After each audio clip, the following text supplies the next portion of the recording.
Hello everybody and welcome back for more Let's Play Banjo-Tooie. In the last episode, we did one of the most long and most grueling, arduous, difficult, godforsaken side quests we've ever had to do. We had to take care of the sick Triceratops children, and we got the Jiggy for it, even though we could have gotten two, but, you know, we did it. We got it done over with. In this episode, we're here at the top of the mountain in this level, and we were physically assaulted. Well, not so much physically, but like, well, I guess more physically. We were assaulted by all these loogies that were coming from this one pissed off pterodactyl that's on top of there, and you know, so bad that you know it would go. Just go straight in the news. Like breaking news: local pterodactyl assaults barren bird with loogies over missing eggs. So yeah, there's your news your news headline there. So. Before we actually go over there to take care of that kind of problem, we're going to go ahead and get this out of the way first. So we're here in the Bonfire Cavern, and I don't know how, like, you use the ice eggs to put out those fires, but somehow, you know, I mean, it still melts them, but, like, somehow it actually puts them out, so that doesn't make any sense, but we have to go through this cave here, and so it'll take us to another area, which you have to be very careful for. This is the Stomping Plains. And so, here's one thing you have to be careful with. So, as soon as you go over there, and, oh, boss music. So, this would be the actual boss of this level, though. I thought it was going to be the pterodactyl, but, or maybe it was. But no, this has got to be the boss. It's definitely the music. I mean, there's no dialogue either. So, what is going on? Well, show yourself. So the dramatic effect, show yourself. Stomp on it on. Triassic Steamroller. Yeah, that's it. Oh, wait, we don't actually fight? Okay, well. Anyway, so basically the whole gist of it here is that Stomponodon, well, as soon as you come out to the plains, she will mercilessly and relentlessly stomp on you at every single interval here. So normally what you have to do is that you see those footprints, you can actually just go into the footprints and then try to defend yourself until you actually give them the chance to keep going. But of course, you're going to have the talent try for this, though, because, you know, because Banjo is also pretty slow, and so you're going to have to just quickly get over. Or, the other thing you can do, and I could also recommend you doing so, is that you can actually cheese this whole thing but just by using the Wonder Wing to get through. And, you know, one of the few instances where the Wonder Wing can actually still be used. And so, like, you know, I mean, it could be optional, though, but it's definitely recommended. So, yeah, you can just use the Wonder Wing to get across it. You can just cheese this whole place, no problem. But there's a couple more things we need to do here. So, so the first thing we had to do was step on the switch that has both Banjo and Kazooie. And that'll get us the Jiggy that's in that cage. The other thing is that there is a Jinjo that's also in the cage, and we need to play as Kazooie alone. So this is actually where you have to implement your strategy quite a bit here when using the split of pads. Oh, yeah, don't do what I did. So what happened is that Stomponodon, what happens is that if she actually does manage to stomp on you, she'll take down all of your health until the very last bit of the honeycomb that you can see here. Yeah, she'll actually just, you know, you'll take damage all the way down to your last honeycomb. So you want to make sure not to get, you can only take 2 hits for this here. After the second hit, you're dead. I mean, at least, you know, you'll still restart from this area here. So at least it's not like a Banjo-Kazooie where it has a life system. I am so glad. Like, thank God Banjo-Tooie got rid of the whole life system. I'm really thankful for that, but... But yeah, with Kazooie, she's a little easier than Banjo, though, because, you know, she's faster, and so you just have to time it right. It all comes down to timing. And so you just have to hurry and make your way over to those little footprints. And that way you can actually just hide yourself, or, you know, just wait until you're given the clear to keep going. And then there's one more switch that'll actually lead to one more certain Jiggy, but that's not on this level, though. And only Banjo alone can do this, though. Unfortunately, Banjo doesn't have the means to be able to actually, you know, recover himself, or actually, he's not fast enough at all. He's a lot slower than Kazooie. So I would recommend that you wait first, because there is a certain ability that Banjo will get in the next level that he can use to his advantage, and so after we get that, then we'll be able to just get over there. But for now, we can't do anything about that, so I would just say, you know, just hold off until you get its second ability. Alright, so now the Stomping Plains is done with. I have to get out of the way, so let's go ahead and go to the top of the mountain and see what is that pterodactyl's problem. Like, what about those eggs? Like, why is he attacking us? I mean, we'll have to see the issue. So, Terry's Nest, and so I guess that's the name of the pterodactyl that's up there, and he's all pissed off and all that. Gate closed. Give me back my eggs, you filthy light-fingered bear! What eggs are those? Don't play the fool with me. I want my eggs back or else. Or else what? You're due to become extinct soon anyway. Maybe so, but not before you two. Alright, folks. Well, now this is the boss. This is the actual boss of the level. Terry, disgruntled pterodactyl parent. So, Terry here, it's pretty easy. Except I keep getting hit by those purple loogies somehow. And yeah, some of them will be gross too. I reckon I can get a better vantage point around the other side. So the only thing you have to do though is that you know, once he starts flying, well, first he'll try to attack you with those loogies, but then he'll start flying around, and that'll give you a chance to attack him. Just basically shoot at him with eggs. Grenade eggs are best recommended for this one because they do a lot more damage than regular eggs. You actually can still hit him with regular eggs though, but it takes the fight a lot longer. The fight will take a lot longer than it's supposed to be, and so because you know that it only takes 1 HP. So be sure to use grenade eggs to get this battle done faster. The other thing that he'll do is that after enough hits, then he'll actually go down to the lower part of the mountain to you know, take a rest, but not before just you know, shooting more loogies. Yeah, sentient loogies, or you know, snots. They call them snotty buddies, and that's gross. Yeah, that's disgusting. And we have to fight them. That's ugh. Does he have bad allergy problem, or like how much bad mucus does he have? You gotta take some Mucinex or something. And yeah, they're sentient too. So once he shoots us out, then you know, just keep rolling at them and just attack them, and there we go. That's, you know, basically a wave of the enemies they had to do.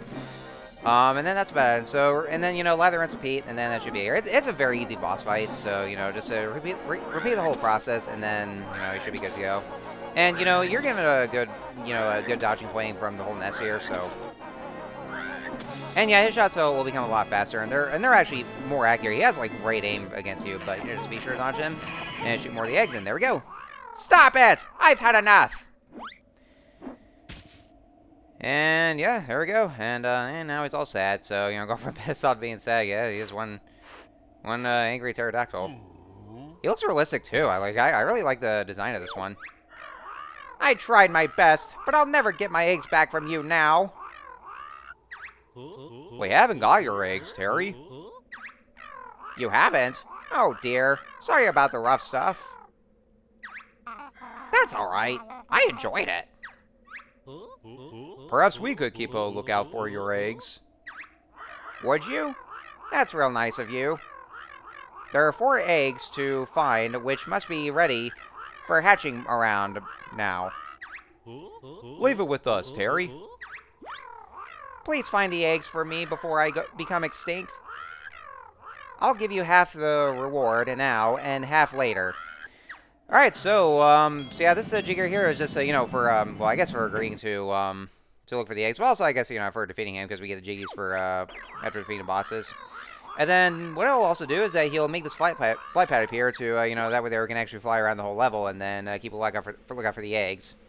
So I guess, seeing as how Pterodactyl Land is very well known for all these fetch quests and side quests we do, you know, just after you defeat Terry, then of course we have this fetch quest. But there, you know, like I said, there's only 4 eggs and some set locations they have here. And also, not to mention, so like there's actually 3 jiggies they can get here. So the first jiggy is of course after defeating Terry, and then the second jiggy is just right down here. So we just have to build drill on this little crack on the floor right here. Around in the nest, and then once we go in there, and there's another jiggy. Yeah, 2 of those very same jiggy at the same time. And then of course he does promise to give you the other jiggy after finding his eggs. So, and so yeah, that was that's here. So so yeah, normally that was actually the, you know, the boss is usually the last thing that that I would do to end off the level here, but you know, I figured just make this one whole video because then there involves another quest you have to do after defeating the boss. So so yeah, it's gonna be a bit of a long one too. Alright, so let's go ahead and begin this little fetch quest right here. So now there's actually 1 egg that's up on the other on that one alcove that's up on the vines here. And what we have to do is that we actually need Kazooie to get the eggs to hatch. And so there is a move for Kazooie for her to be able to hatch the eggs. Unfortunately, my dumbass completely forgot to go to the Unga cave and get that move for Kazooie from Jam Jars. And, you know, because I was doing other things and it very much slipped my mind. So, I had to go all the way back to Unga cave to get the move and then be able to start hatching the eggs. So, yeah, I completely forgot. that I did so.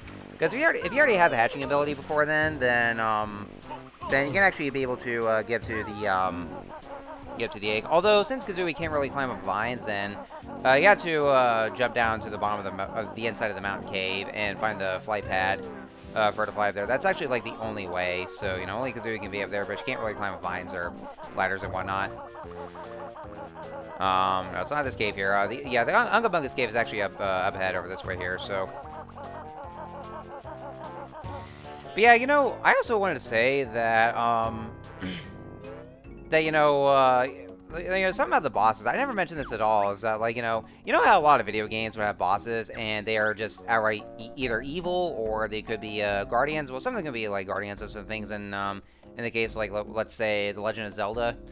But a lot of the bosses in video games are just outright evil and malicious, and they actually serve the game's main antagonist. The Banjo-Kazooie series is kind of a special case, though, where, like, none of the bosses, well, almost none of the bosses are inherently evil or anything like that.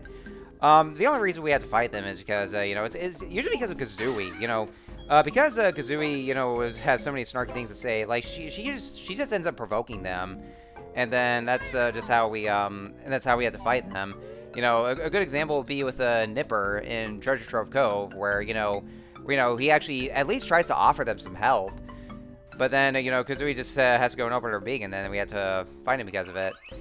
And, in the case of Terry, this whole fight against him is just all due to a misunderstanding, because, he thought that we stole the eggs, but then he finally calms down once the situation's been cleared up, so. Anyway, so this here, another Kazooie exclusive move, so now we have the hatching ability, so yeah, Jandro is actually outright baffled for the fact that despite Kazooie being a bird, she doesn't even know how to hatch. Well, I mean, she's still a dragon in this case, so, but, but they kind of refer to, they still refer to her such as a bird, but I'm pretty sure dragons can still technically, well, I don't know. I mean, I know dragons are supposed to be mythical creatures or something like that, though, but, so it's kind of hard to tell, what they actually do. So anyway, so now that we have that, now that Kazooie has her own hatching ability, what you have to do is you go on top of the egg, and then you press and hold Z, and then press the B button, and then there we go. And so that way there, Kazooie will actually be able to hatch those, to hatch those eggs, and that's one of Terry's babies here. So yeah, so what it is that for the eggs, there will be in their own kind of stationary locations here. So so you just find one of those eggs, and then have Kazooie to attach the eggs, and then and then one of the babies will hatch and will start flying up to the nest, which honestly is actually very weird too, because like they're supposed to be babies and their wings are very small and they haven't been fully developed yet, and yet somehow they can actually still fly a great height all the way up to the top of the mountain where the nest is. So, video game logic once again. Also, if you haven't recognized that place where we are in Unga Bunga's cave and all the shrubbery here, yeah, you remember that place?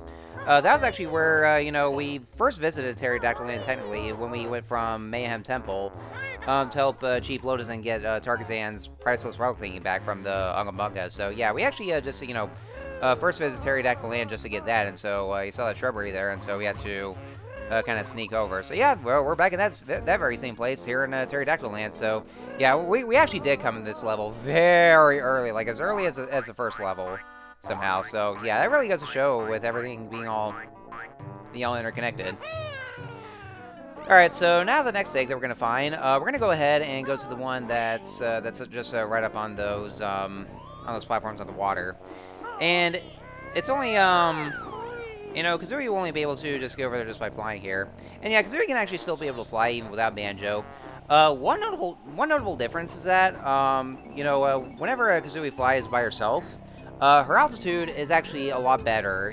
She has way better altitude than with Banjo, because if she's flying with Banjo, then she would still have to gradually descend downwards because of Banjo's weight, and because Banjo's a fat ass. So, but yeah, because of that, then it kind of like she kind of gradually descends down because of having to carry Banjo's weight while flying. But no, without Banjo, then she has much better altitude, so she can be able to fly easily, and be able to jump higher too. So Kazooie has a lot more freedom, a lot more capabilities that she can do whenever she's by herself. Now the next egg is actually just up there, but like I said, it can be climbable with a vine, but Kazooie does not have the ability to climb because, well, for one thing, she's She's a flying character, you know, well, mainly a bird. I'll still refer to her as a bird in this case, even though she's in her dragon form now. But, but yeah, because of that fact, then she can't really climb up that vine, though. So, what we had to do is you had to jump down to the bottom and find the fly pad over there, and then just fly all the way up. And then there is egg number 3 right here. And there we go. And so, just one more egg to find. And the last one, we're going to need to do something, because the last one is in a special kind of location that we can't really access at the moment, though. So, we're going to need something to actually just get open. You probably know what I'm talking about right about now. Yeah, it's actually located in that cave where the Unga Bunga was blocking, because it's supposed to be the Ooh cave. But we can't exactly be able to go in there because of the Unga Bunga blocking it. So we have to have we had to do something here. So the first thing we're gonna do is that we're gonna go revisit Mumbo, because we need him to do something about Wumba's wigwam. Yeah, that would probably mean just, you know, making it bigger somehow. So let's go bring him back over, and yeah, finally just you know, Mumbo actually does a little stun over to Wumba, you know, because they hate each other, and so so he's got a nice little prank here. Well, maybe not so much of a prank, though. It's actually something that'll help Banjo-Kazooie. So let's go and head over there. And then there it is right here. Now, what it is that, well, I was going to go inside Wumba's wigwam, though, but I'm going to show it off a bit here. But we're going to go ahead and enlarge Wumba's wigwam. Now, keep in mind, guys, is that even though you're actually making it bigger now, Mumbo's pad won't disappear at all. Which means that you can actually just bring it back down to its smaller size if you want to. If you want to go back to being a baby T-Rex. But what I want to do first, I'm going to go inside the tent as Mumbo, because I actually want to show this off. There is a special cutscene for this here. And, you know, just kind of see how much further their relationship is, or rather, interesting relationship. Mumbo not welcome. Leave now or be in big heap trouble. So, yeah, you know, you can actually go in there, and Wumbo will actually call him out for coming there. Mumbo, get out of the pool. Yeah, so that's all there is. I mean, nothing else to it, though. I mean, she doesn't really do anything per se, though, but, you know, she basically just tells Mumbo to fuck off. So that's just all there is. But, you know, kind of just a nice little glimpse and to see a bit of world building right here that, you know, with Mumbo and Wumba just basically being at each other's throats at the moment. And, you know, so why can't we all get along here? But, yeah, anyway, so that's what you do. So, so since we've made Wumba's wigwam bigger, and, you know, considering that we did play as a baby T-Rex when it was a lot smaller, then that means there could be something to it, though.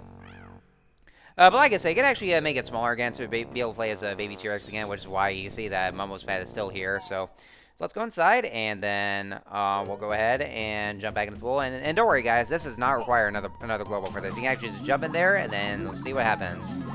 And also, yeah, Wumba's actually a little bigger because of the bigger size of the tent. And also, look at this, guys. It's Daddy T-Rex. Yeah, Wumba calls Daddy T-Rex. Use Control Stick to move and B to make much noise.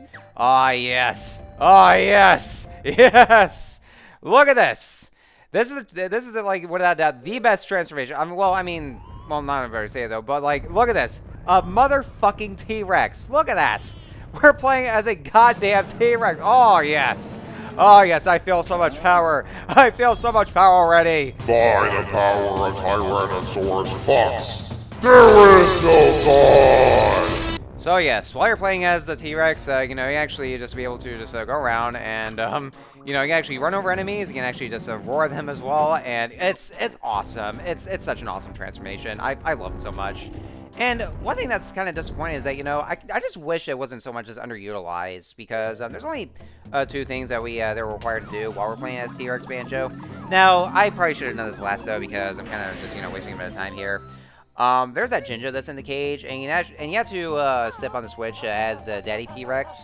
But this is under a time limit, though, and so because the alcove is too small, you actually have to go back and change back to a regular Banjo-Kazooie, and then, you know, go over to where that Jinjo is, and then just grab him there. You know, just before the time runs out.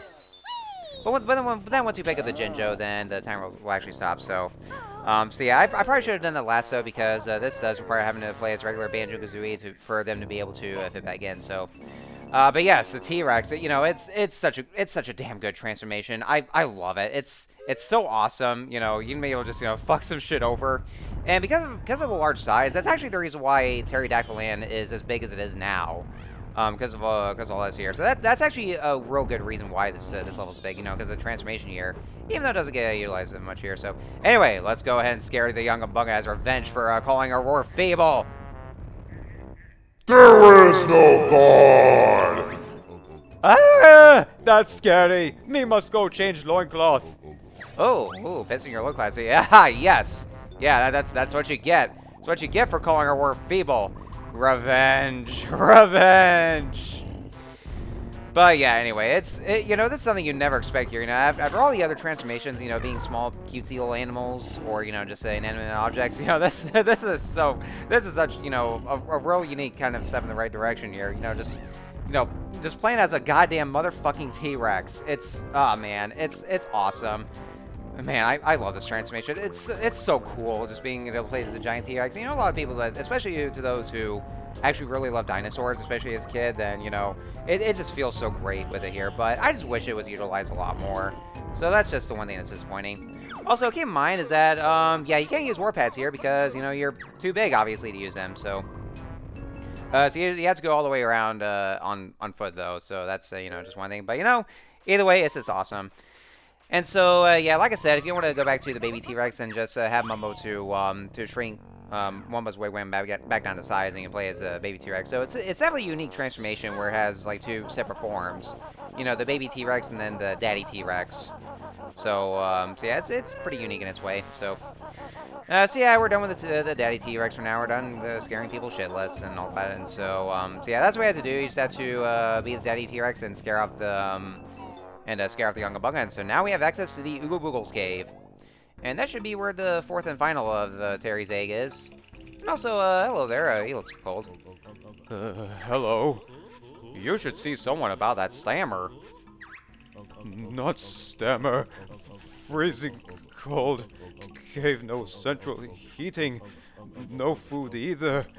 Bunga tribe guard outside cave.